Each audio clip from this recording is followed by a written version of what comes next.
Hello, this is Gabriel, and welcome back to Chapter 3. In this section, I'm going to show you how to find and retrieve research literature online. We'll take a look at two important useful methods, the EBSCOhost method and the Google Scholar method, and I'll also briefly introduce you to a couple different types of research, as well as give you some notes or concerns just to be careful of when you're looking at research. Now, before we delve into where to get those bits of research, I would like to mention or remind you of the three different type of research articles that we're going to be focusing on in this class. We're really mostly going to look at work with empirical journal articles. So empirical journal articles are the ones that we're going to be learning how to write. They are the ones that we've been reading so far. An empirical journal article gathers data from people in psychology or from the world. The reason I mention where this data comes from is that there are also review articles and meta-analyses. A review article intends to look at a bunch of empirical journal articles and talk about overall bits of information, things that we can be confident in because many people have found them. The review articles will sometimes describe a new trend in research or talk about, say, conflicting ideas and what the evidence is on both sides. Usually, a review article will have some some purpose that it has described, and even though the review article itself usually doesn't include any experiments or new data, its value it comes from the aggregation of usually recent papers that can give you some sort of better overview of a topic. So if you are new to an area of research, say you wanted to learn about different studying methods, different methods of testing, good versus bad methods for online classes, whatever, you would probably want to look for a review article on the topic first before delving into an empirical journal article. Last, we've got meta-analysis. So if an empirical journal article gathers data from people, does experiments or studies, and then analyzes that data, a meta-analysis gathers data from many journal articles and then analyzes those data. So it's almost like saying, okay, well, first we're going to distill a bunch of data into a journal article and get conclusions from there. Step two, we're going to distill that already distilled data into an even more distilled form with a meta-analysis. So if you have maybe dozens or maybe a couple of hundreds of data points in a journal article, your meta-analysis is going to probably have a couple thousand or maybe tens of thousands of data points. And so you can get much more confident conclusions from meta-analyses. They are similar to a review article in that they will look over a lot of research, but a meta-analysis is usually going to be designed to answer a few key questions that we can only answer because there have been several years of empirical research on a topic already done. So just to summarize, your empirical journal article is research. Your review articles summarize research and usually have some overarching goal. Your meta-analysis analyzes existing data to get more confident results and come up with more overarching conclusions. These are all going to be different types of peer-reviewed research. So these are all things that you can trust as a primary source because they are some of the most trustworthy things to work with. Now, let's go ahead and look at where to get research. So I'm going to exit out of my PowerPoint here, and we're going to go just to the internet. You see that I've already Googled OTC library here. So if you want to go to kind of the official way to get research, you usually need to go to a university library website. Okay, and this is going to bring us to your OTC library. And down here on the bottom left, you see where it says Quick Links EBSCOhost. That's where we're going to go. And EBSCOhost, I'm going to quickly log in here with my phone. Make sure it doesn't take too long. Thank you, phone, for not being slow. Okay, and you'll need to log in with your own OTC personal information, and this will bring you to the EBSCOhost website. And you can think of the EBSCOhost website as a sort of Google for academic papers. So when you look for papers, usually what you want to do is type in at least 2 or 3 authors for a paper and a year. So one of my most important personal papers is going to be uh, Kruger, Dunning, 1999. You can see it's already auto-filling because I've done this before. Okay, and so how are we going to read this information? We've got a list of results here. They show the title. They let you click to see the full academic paper. You'll notice that on the left here, it describes what type of information we've got here. So these are periodicals. That may not necessarily be what we want to do, so we can go to the left here, and instead of full text, we can set it to limit to scholarly journals. And so full text is just only give me the things that I have total access to. Scholarly journals is give me stuff that is research. So here we go.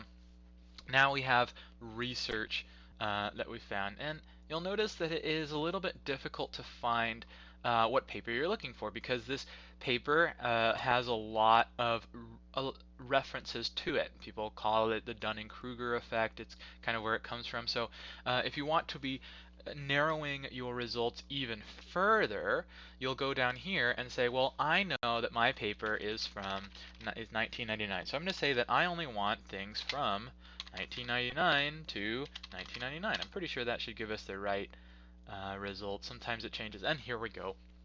So there's only one paper that includes those 2 authors that is actually from 1999, and we've found the paper that we're looking for.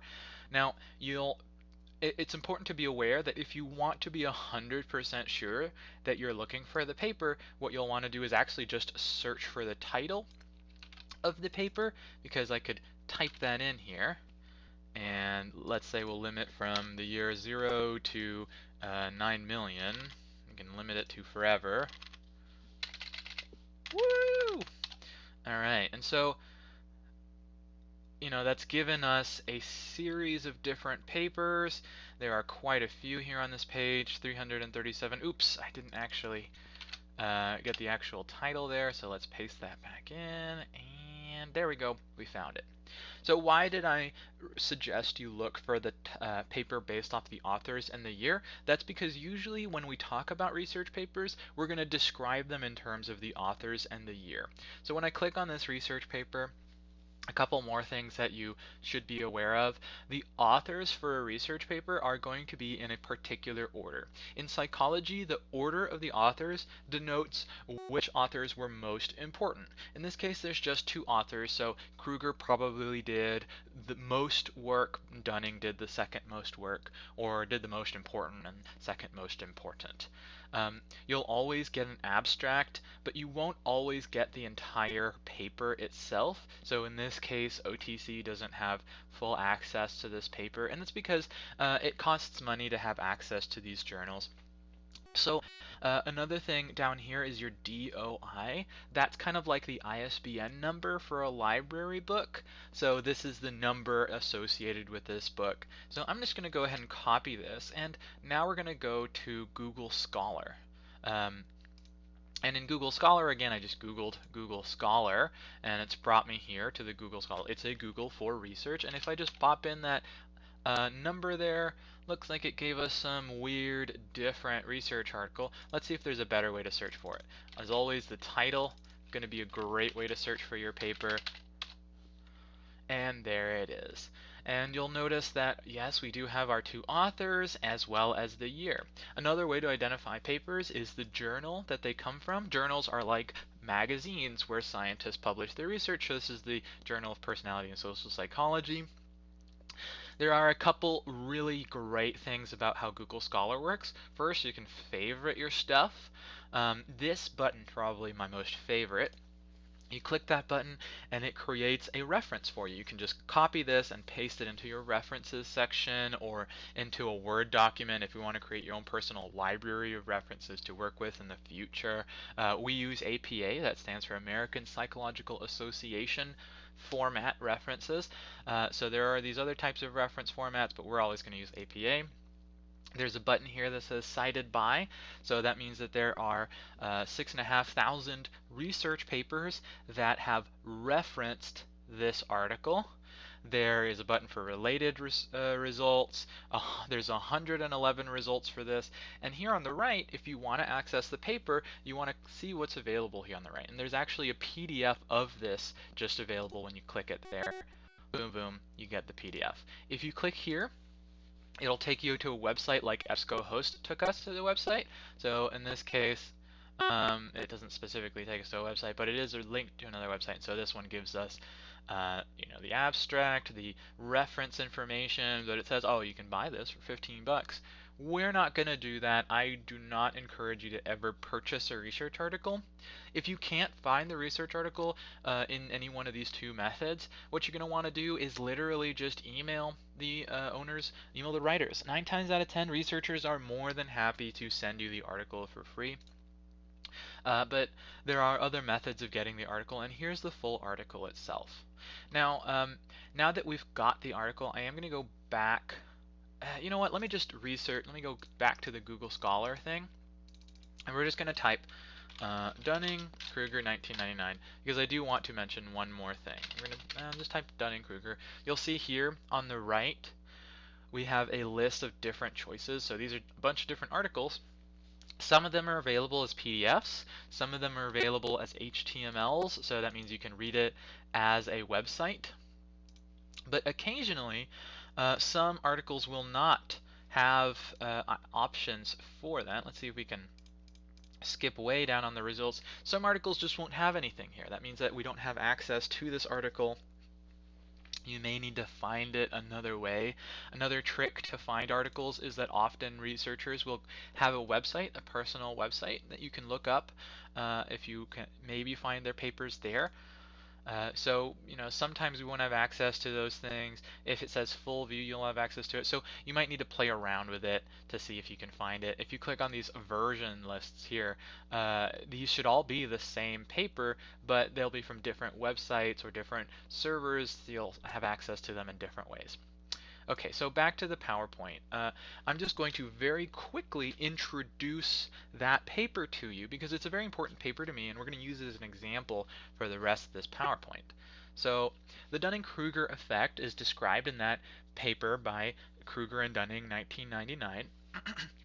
And so the Dunning-Kruger effect that it describes is usually talked about in this way. People believe that they're smarter and more capable than they really are, but essentially low ability people do not progress or possess the skills needed to recognize their own competence. What is that saying? Well, it can be described in this graph. Most often when people talk about the Dunning-Kruger effect, it's the idea that some people who are incompetent or stupid don't know that they're incompetent or stupid, so they actually think that they're amazing. And you'll often see graphs like this. So folks who have no skill or very, very, very little skill think that they're amazing. But once you start to have some ability or competence, you realize that you're not that great. And then the most expert people in the world know that they're pretty good, but they might not be super duper confident. This is actually an inaccurate description of this effect, and most people get that wrong, which is so ironic. This is totally inaccurate, and verywellmind.com, a website that I personally trust very, very heavily, gets this wrong, and you'll see this on the internet. People get it wrong all the time. Wow, how hilarious. An effect describing about people being overconfident because they don't actually know is also wrong in and of itself. So what is wrong about this effect or this description? Well, the Dunning-Kruger effect is based off of data that describes people's individual abilities. What am I saying? Well, let's say that you are, if you are good at tennis, then you will be pretty good at estimating your tennis capability. But if you're bad at chess, you probably won't be very good at estimating your chess ability, but you might say that you're normal success, normal level of ability.